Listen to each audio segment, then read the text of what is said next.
ဒီမှာဆိုရင်ကြည့်ပြတာပထမအချိန်မှာနေမှာဒါရဲနောင်ရဲတာလိုကစ်ကန်ချက်ကိုဗျာဒါဂျိုဂျိုကဒီမှာကြည့်နင်းချေ oblique ကြီးနဲ့ကာလိုက်တာဗျာဒီလိုပုံစံမျိုးဆိုတာဗျာတကယ်ကို reflex မြန်တဲ့ကစားသမားတွေပဲတုံးကြတယ်ဗျာဒီမှာဆိုရင်လည်းဗျာဒါဘယ်လက်ကိုလောင်းကတ်ထုတ်ပြီးတဲ့ချိန်ကျမှဒါရဲနောင်ရဲ့ညာလက်ကိုတားတယ်ဗျာတားပြီးတဲ့ချိန်ကျမှဒီညာ wide right hook နဲ့ထိုးတာဗျာ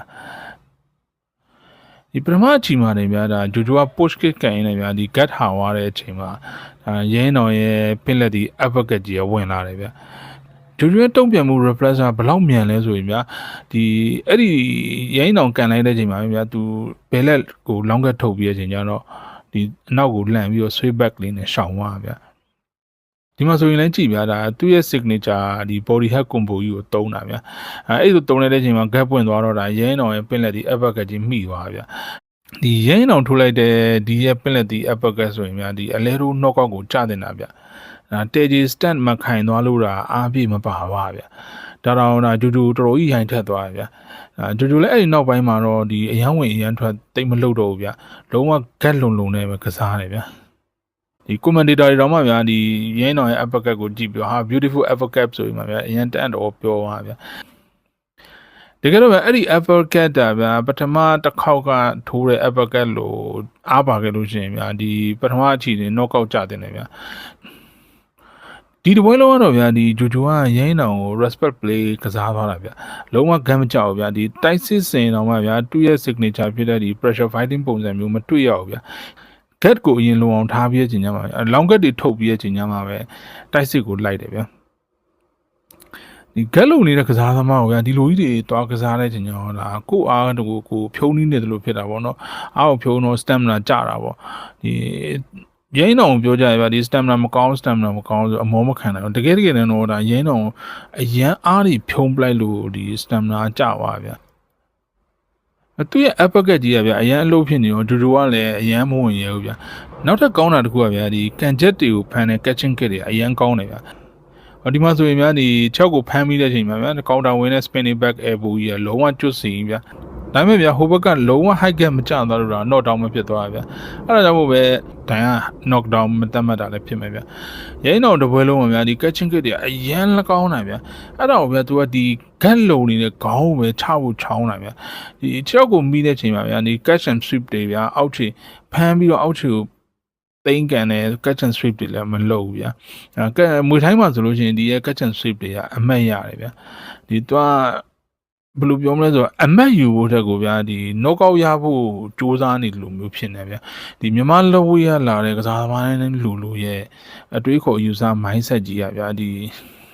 အလဲထိုးမှအနိုင်ရတယ်ဆိုလိုကြီးဖြစ်နေဗျာပြီးတော့ဗျာဒီဖမ်းမိရင်တွန်းလဲပြတဲ့ catch and dumping နဲ့ဂျိုရှော့ဘန်ဆိုလို့ရှိရင်ဗျာဒီပန်တိုဂျာကန်လိုက်တာကိုဖမ်းမိပြီးတော့ဒီ catch and dumping ဖမ်းပြီးတော့တွန်းလဲပလိုက်တဲ့ catch and dumping လုပ်ပလိုက်တာဗျာဒီ UFC champion အောင်ဖြစ်သွားမြန်မာလက်ဝဲမှာဆိုလို့ရှိရင်လည်းဒီ Dave ရဲ့ catch and dumping ကြောင့်မလို့ကြာထွန်းထွန်းမင်းရဲ့ခြေထောက်တန်ရပြီးတော့ဗျာသူ့ရဲ့ဒီအကောင်းဆုံးအချိန် prime moment တွေတော့မှအယောင်ဖြော့ခဲ့ရတယ်ဗျာဒီဆိုလို့ရှိရင်ဗျာဒီမှာရဲနောင်ရဲ့ခြေကန်ချက်ကိုဖမ်းမိတာနဲ့အောက်ခြေသိမ်းကန်ချက် sweep နဲ့ဗျာ catch and sweep လုပ်ပြီးအမှတ်ယူတယ်ဗျာဂျူဂျူနဲ့ရဲနောင်ကြားမှာတော့ဒါအတွေ့အကြုံကွာခြားလို့တော့မသိဘူးဗျာ 5IQ တော့ကွာတယ်ဗျာဂျိုဂျိုဆိုလို့ရှိရင်များဒါအနိုင်ရဖို့အတွက်ဆိုရင်သူနီးမျိုးစုံကိုတုံးတယ်ဗျာဒီနောက်ဆုံးအချိန်မှာဆိုလို့ရှိရင်များဒါနင်းချေ oblique kick တွေကထုတ်သုံးတာဗျာဒီမှာဆိုရင်များဒီပထမတစ်ချက်မှာပေါင်နင်းတယ်ဗျာဒုတိယချက်ဒူးကိုကန်တဲ့အချိန်မှာဒါ damage မရသွားလို့တော်လေးရဲနောင်တက်တာသွားလို့ပြောမှာဂျိုဂျိုအဲ့လိုကတ်တွေလုံနေတာလေရဲနောင်တော်တော်တိုင်ပတ်သွားစေတယ်ဗျာဒါသူ့အနေနဲ့ဆိုလို့ရှိရင်များဒီgap ပွင့်အောင်လို့ body shot တွေထိုးပြီးမှလည်းမထိရဘူးဗျာနောက်ပြီးတော့ဗျာဒီတဲဂျီဖြစ်တဲ့ stand တွေပြတ်အောင်လို့ဒီ low kick တွေကိုလည်းတိတ်မကန်နိုင်ဘူးဗျာ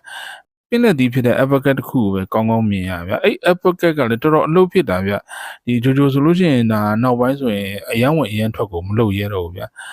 ပြီးတော့ဗျာရဲနောင်အနေနဲ့လည်းဒီ gut ကြီးကိုပဲဗျာဒီ punch combo တွေနဲ့ခွထိုးနေတဲ့အချိန်ကျတော့ဒီအားကုန်ပြီးတက်လုံကြာကုန်တာပါဗျာနော်ဂျိုဂျိုဆိုလို့ရှိရင်များဒီရဲနောင်ကာထားတဲ့ high gut တွေကိုလုံးဝမထိုးဘူးဗျာအရင်ဆုံး gut ပွင့်အောင်များ body ကိုအရင်ထိုးတယ်ဗျာမပွင့်လို့ရှိရင်လုံးဝမထိုးတခါတလေဆိုများအဲ့ဒီ gut ကြီးကိုလက်နဲ့မှဆွဲဖယ်တည်းဒီမှာဆိုရင်များဒီမှာကြည့် body head combo ကြီးမိသွားဗျာအဲ့ဒါတော့ရဲနောင်လုံးဝမကျသွားဘူးနော် ဒီသူကရင်းတော့မာတယ်ဆိုပြီးမှဗျာသူ့ကိုဒီမာကုန်ပြကျင်တဲ့အချိန်ကျတော့ဒီ gap ဖွင့်ပြီးအထိုးခံပြီးတော့ damage ယူတာကြီးကအရန်ဆိုးတယ်ဗျာရင်းတော့အနေနဲ့တော့နောက်ပွဲတွေမှာအဲ့လိုကြီးမလုပ်စေချင်ဘူးဗျာဒါ emotion များသွားတာလည်းပါမယ်ဗျာတကယ်တမ်းဆိုလို့ရှိရင်ဒါဂျိုဂျိုကအရန်စိတ်တူတတ်တဲ့ fighter ထဲမှာပါတယ်ဗျာဒီပွဲမှာတော့ဗျာဂျိုဂျိုကတော်တော်ကြီးကိုဒါရဲနောင် respect play ကစားတယ်ဗျာလုံးဝစိတ်မတူဘူးဗျာပြီးတော့ဗျာဒီရဲနောင်ကိုဒါစိတ်ဆွပြီးတဲ့အချိန်ကျတော့ရဲနောင်စိတ်တူအောင်လုပ်ပြီးတဲ့အချိန်ကျမှကစားတယ်ဗျာဂျိုဂျိုကဗျာဒီမှာတိုက်စစ်စင်အောင်မှဒီ long gut ကြီးကိုအရင်ထုတ်တယ်ဗျာပြီးမှဒီ wireless ဒီ hook တွေကိုထုတ်ပြီးတော့မှ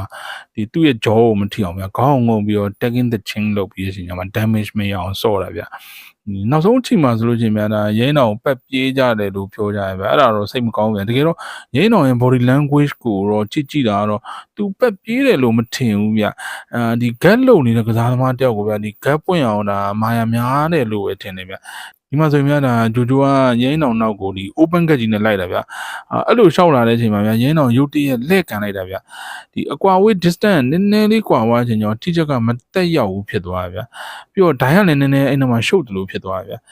ပြီးတော့ဗျာဒီနေရာမှာချီးကျူးရမှာဗျာဂျိုဂျိုဗျာဘာဖြစ်လို့လဲဆိုဗျာဒီရဲနောင် surprise kit ကြီးကန်လိုက်တာကိုဗျာဒီတုံ့ပြန်မှု reflexer ဘလောက်ကောင်းလဲဆိုတခါတည်းဗျာ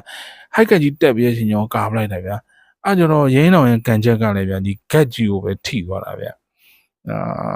ကျွန်တော်တို့ရင်းနောင်ကိုကြိုက်တယ်ဗျာဘာဖြစ်ဗျာဒါဂျိုဂျိုနဲ့ထိုးရတာတော့ရင်းနောင်အတွက်ပညာတွေအများကြီးရပါတယ်ဗျာဘယ်လိုပြောမလဲကိုယ်ထက်နှိမ့်တဲ့ကောင်နဲ့ထိုးလို့ရှိရင်ဗျာကိုအထင်ကြီးကြီးသွားပြီးတော့ဘာမှလည်းပညာမတက်လာဘူးဗျာကိုယ်ထက်မြင့်တဲ့ကောင်တွေနဲ့ထိုးရလို့ရှိရင်ဗျာသူများတွေကအညွန့်ချိုးတကယ်တော့အညွန့်မချိုးဗျာအဲ့ဒါလောင်းရည်လွတ်ပြီးတော့အညွန့်တက်တာဗျာအညွန့်တက်လူတက်မှာဗျာကျွန်တော်စိတ်ကြိုက်ကတော့ဗျာရင်းတော်ဒီပွဲမှာအရန်ကောင်းတယ်ဒါပေမဲ့ဂျိုဂျိုကသူ့ထက်ပိုပြီးတော့စနစ်ကျတယ်ပညာကောင်းနဲ့ထိုးသွားလို့ရင်းတော်ဒီပွဲကိုရှုံးသွားတာဗျာတကယ်တမ်းဆိုဗျာဒါရင်းတော်ဒါအမက်တွေယူပြီးဆော့မယ်ဆိုလို့ရှိရင်ဒီပွဲကဒါဂျိုဂျိုရှုံးသွားနိုင်တယ်ဗျာဂျိုဂျိုအနေနဲ့ဗျာဒီရင်းတော်ကို knock out ချမဲ့အခွင့်အရေးတစ်ခုမှမရခဲ့ဘူးဗျာဂျူဂျူထိုးတဲ့ body hack combo တွေကိုဗျာရင်းအောင်လုံးဝခံနိုင်တယ်ဗျာရင်းအောင်ထိုးလိုက်တဲ့ဒီ uppercut တို့ဒီ spinning back elbow တို့ဆိုတာဂျိုဂျူမောက်သွားနိုင်တယ်ဗျာပြည့်ချင်ကျတော့ဂျိုဂျူရဲ့ကန်ချက်တွေကိုဖမ်းနိုင်တဲ့ဟာတွေကိုsweep တွေနဲ့အမှတ်ကောင်းယူနိုင်လို့ရှိရင်ဗျာဒီပွဲကြီးကရင်းအောင်အနည်းဆုံး split decision နဲ့တောင်မှနိုင်တယ်ဗျာknock out ကြမဲ့အခွင့်အရေးတွေလည်းရခဲ့တယ်ဗျာသူကစနစ်တကျနဲ့နိပညာကောင်းနဲ့အမှတ်ယူပြီးကစားမယ်ဆိုလို့ရှိရင်ဗျာဒီပွဲကြီးကပြောင်းပြန်အောင်ဖြစ်သွားနိုင်တယ်ဗျာဂျိုဂျိုသူ့အနေနဲ့ split decision လောက်နဲ့တောင်နိုင်တဲ့အနေအထားရှိတယ်ဗျာအခုတော့ဗျာဒီပြောင်းပြန်ကြီးဖြစ်ပြီးတဲ့ချိန်တော့ဒါရင်းတော်ကကောင်းရဲ့တန်းနဲ့ကိုသူ့ထက်ပိုကောင်းပြီးတော့ဒီ get distance နေလုံနဲ့ဂျိုဂျိုနဲ့တွေ့တဲ့ချိန်တော့ပညာကောင်းတော့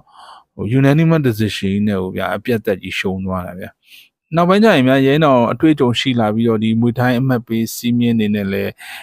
ကိုက်ညီအောင်ကစားတတ်လာပြီဆိုလို့ရှိရင်တော့ဒါရဲတော်ကြောက်စရာကောင်းတဲ့ fighter တယောက်တော့ဖြစ်လာမှာအသေးချာပဲဗျ